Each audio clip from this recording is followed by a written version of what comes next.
Здравствуйте, друзья! В эфире Геоэнергетика Инфо. С вами Радайкин Максим. И я, Борис Марцинкевич, всем добрый день. Эффект Ирана. Взрывы гремят на Ближнем Востоке, а цены на энергоресурсы подскочили в Европе. Еврокомиссия уже собирает экстренное совещание. Борис Леонидович, что ждет Европу, если конфликт чуть-чуть затянется? Газ по 1000 и нефть по 200. Увидим ли мы такие котировки и выгодно ли это России? То есть, в принципе, итоги первых двух-трех суток можно каким-то образом подводить. Чем удивил Иран? Тем, что ответные удары начались практически без паузы. Если сравнивать с ситуацией прошлого лета, то тогда на то, чтобы собраться с силами, сосредоточиться и так далее, ушло больше 2 суток. Сейчас более 2 часов. Очевидно, что не только мистер Трамп подводил авианосные группы, но и в Иране планировали, что будет происходить, учитывая ошибки тех режимов, которые демократию уже принесли: Ирака, Ливии, Афганистана. Вот результат того, что планирование было достаточно тщательным. Не видим стеснения работы по всем военным базам, по всем военным объектам и по тем объектам, которые они в Иране объявили имеющим отношение к американско-израильской военщине, так скажем. По-моему, во всех странах, где американские базы были, результаты работы шахидов баллистических ракет уже отметили. Что это дало? Если не касаться самого Ормузского пролива, сейчас ситуация становится более-менее понятна. Если смотреть по тем емкостям, куда можно загружать нефть, не отправляя ее, то, наверное, запасов хватит на 3 недели. После этого страны залива вынуждены будут сокращать объемы добычи, и ничего с этим не сделаешь, а это, разумеется, дополнительная пауза. То есть даже если, допустим, через 20-25 дней все остановится, то на то, чтобы сначала заглушить скважины, потом поднять давление снова, тоже время уйдет, дополнительные деньги, все это расходы. Не случайно биржа в Мумбаи сегодня не работает, видимо, для того, чтобы немножечко тревожное состояние брокеров, ну, хоть немножко успокоилось, пришли в себя. Что следовало ожидать, это ситуация с Катаром. В той обстановке, в которой он находится сейчас, единственное разумное решение — приостановка производства сжиженного природного газа. Это не нефть таких огромных емкостей, чтобы его хранить в криогенном состоянии, разумеется, нет. Это достаточно быстро отразилось на котировках на европейской бирже TTF. Что-то там около $100 вверх, или чуть больше, или чуть меньше. Цены в течение дня были крайне волатильные. Ну, по-моему, максимальная отметка была под $590 за 1000 кубометров. К концу дня немножечко подкорректировалось, так скажем, 530, 540, но это в любом случае больше $100 за 1000 кубометров за один день. И это, конечно, сильно напоминает ситуацию конца 2021 года, когда энергетический кризис развивала Европа изо всех сил, как умела. На ком это отразится? Ну, если смотреть по итогам 2025 года, то европейские страны, из которых получили в пересчете на обычное состояние газа порядка 60 миллиардов кубометров. То есть понятно, что отразится вот здесь, тем более, что сейчас конец отопительного сезона. «Газпром» на своем сайте, в телеграм-канале старательно отмечал, сколько процентов осталось в каком подземном хранилище. Понятно, что отопительный сезон так или иначе заканчивается, то есть Европа перезимовала, ничего страшного не произошло. А другой вопрос, как теперь восполнять запасы в подземных хранилищах до того уровня, который Еврокомиссия считает необходимым, 90%. Если обычный режим работы газового рынка летом, когда снижается спрос, снижаются цены, заполняем подземные хранилища, когда зимой спрос растет, растут цены, поднимаем газ, это позволяет окупить и хранение, которое тоже отнюдь не бесплатно. А вот что получится в этот раз, будут ли снижаться цены в межсезонье, разумеется, зависит от того, насколько долго сможет продержаться Исламская Республика Иран в той обстановке, в которой она находится. Немотивированная агрессия со стороны Соединенных Штатов и Израиля. Многие обращают внимание на то, что будет происходить в Европе, но я на всякий случай напомню, что есть такая страна Япония, которая 90% нефти получает из стран Ближнего Востока. То есть вот здесь, по-моему, антивоенные настроения поднимутся наиболее быстро. В том случае, если ситуация вокруг Хормузского пролива будет такой же загадочной, как сейчас. Вот, там никакой ясности нет, и мне кажется, что это сделано умышленно. Одновременно идут заявления о том, что движение надо прекратить, любых судов. Вот. Чуть позже раздается заявление о том, что да, пожалуйста, Ормузский пролив открыт для всех, кто не имеет отношения к Соединенным Штатам и сионистскому режиму в Израиле, я цитирую. Итоги мы знаем. За сутки, если судить по сообщениям, то ли 3, то ли 4 танкера были сожжены ударами БПЛА или ракет противокорабельных. Сказать сложно, но больше просто нет. Характерна реакция страховых компаний. Кто-то из них пытается отзывать страховые полисы, кто-то просит доплатить 50%. Если смотреть на трафик вокруг Хормузского пролива, то видно, что часть танкеров просто мечется по заливу, пытаясь, видимо, разобраться, можно пройти или нельзя, но все больше группируются в портах, где это возможно. Понятно, что такое количество судов, а там сейчас что-то около 150 танкеров, не считая судов других типов. Там есть и контейнеровозы и так далее, и так далее.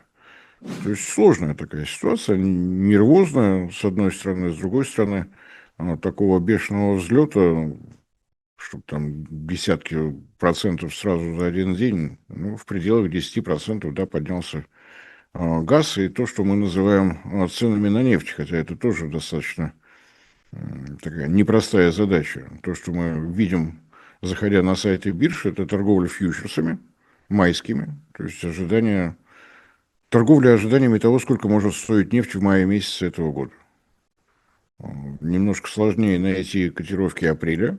Это уже поближе. Здесь ситуация нынешняя влияет значительно сильнее. И еще больше волатильность на спотовом рынке, там, где идет непосредственная торговля черной или коричневой жижи. Это уж какое там месторождение под руку подвернется. Вот там колебания очень большие. Будем смотреть. При этом, разумеется, не стоит забывать, что многие страны-потребители входят в состав Международного энергетического агентства, которое рекомендует всем своим участникам, зависящим от импорта нефти, иметь государственные резервы, которые способны обеспечить нефтепродуктами страну на протяжении 90 суток. Это, конечно, такая подушка, которая смягчает вот эти колебания, бычьи настроения и так далее, и так далее. Вот смотрим, что будет происходить. Из того, что имеет прямое отношение к России, это индийские СМИ стали распространять информацию, что, ну, наверное, Индия вернется к торговле, к закупке российской нефтью. Вот. Вспоминается, конечно, классика. Ты просишь у меня нефть, но ты просишь ее без уважения. Приписывают Игорю Ивановичу, но это не точно. Сложно сказать, на что рассчитывает Индия. С одной стороны, вроде бы там согласовывалась сделка снизить пошлины в обмен на отказ от российской нефти. Затем внутри Соединенных Штатов произошло известное событие. Верховный суд запретил президенту использовать игру с пошлинами.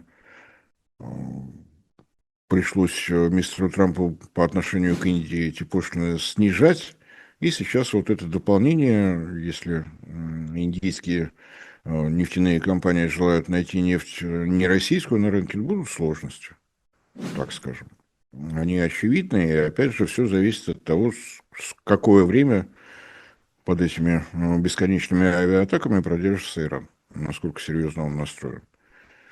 Какой будет реакция арабских стран на действия Ирана, сейчас сказать сложно. Выступления всех официальных лиц иранских подчеркивают, что они не воюют со странами, где расположена военная база, они занимаются исключительно инфраструктурой Соединенных Штатов. Посмотрим. Соединенные Штаты и Израиль ведут себя, в принципе, вполне типично. Идет уничтожение детских школ, торговых площадей, жилых кварталов. Расчет, очевидно, был на то, что в связи с исчезновением руководящих лиц, уничтожением руководящих лиц, что тоже, в общем-то, является военным преступлением, начнется какой-то хаос в стране. Но здесь, видимо, разность менталитета чрезвычайно высока. Не понимать, что верховный лидер Ирана в возрасте 86 лет ушел мучеником. Так считают шииты, и это правда, и это дает, разумеется, прямо противоположный эффект сплочения вокруг флага, тем более, что митинги, демонстрации в знак протеста, в знак солидарности со скорбью иранского народа прошли в десятки, наверное, стран на планете. Так что все еще впереди. Многие эксперты считают, что будет давление со стороны арабских стран на Трампа о том, чтобы военные действия были прекращены, потому что в этих странах видят, как выглядит реакция Соединенных Штатов на происходящее. Основная масса сил ПВО сосредоточена в море, чтобы прикрыть военную флотилию, и вокруг Израиля, соучастника этого преступления. А мусульманские страны, ну, практически вот те запасы противоракет, которые у них были, они исчерпывают с достаточно большой скоростью, оборудование дорогое, БПЛА по сравнению с ракетами для комплекса Патриот стоит куда как дороже. Так что здесь такие разнонаправленные движения, и, конечно, стоит посмотреть, какой будет реакция конгрессменов и сенаторов Соединенных Штатов. Если говорить о том, что у них есть какие-то законы, которые надо соблюдать, то президент имеет право, имеет прерогативу начинать военные действия, которые не длятся больше 72 часов. Они сегодня закончились. Если вот такие политические какие-то движения начнутся, замеры общественного мнения показывают, что симпатия относится к действиям Трампа порядка 27% избирателей, ну, могут быть сложности еще вот здесь. Тем более, что в Соединенных Штатах уже раздались голоса о том, что все происходящее может привести к росту стоимости галлона топлива на американских АЗС, а это, ну, совсем уже неправильное, по мнению республиканской партии, влияние на настроение электората перед предстоящими осенью промежуточными выборами. И уже раздались голоса, что, конечно же, если цены пойдут вверх, есть способ смягчить вот такой рост. Имеется в виду, конечно, государственный резерв нефти, в котором Джо Байден уже поплескался в волю. Но сейчас настало время следующего президента. Те интервенции, которые предпринимал Байден во время энергетического кризиса, они не восстановлены. Те объемы, которые были изъяты, так не удалось восстановить. Ну, соответственно, что будет в том случае, если Трамп еще раз обратится к этой палочке-выручалочке, остается только догадываться. Что касается России, очевидно, что, ну, на мой взгляд, по крайней мере, потребители нефти, наши традиционные партнеры, нетрадиционные партнеры, в ближайшее время обнаружат, с какой страной можно работать совершенно спокойно, не опасаясь никаких событий. И не следует ли подстраховаться, я надеюсь, что об этом задумаются. Борис Анидович, большое спасибо за комментарии. Друзья, подписывайтесь на телеграм-канал, на канал в Макс, Геоэнергетика Инфо. Ссылки будут в описании и закрепленном комментарии. Там же будут реквизиты для желающих финансово поддержать наш проект, чтобы мы и дальше также бодро вещали на всех площадках без монетизации и исключительно благодаря вашей финансовой поддержке на спонсор.ру. Спасибо, до новых встреч. Разумеется, на тех площадках, которые нам будут разрешены. Всем спасибо за внимание, всем всего доброго.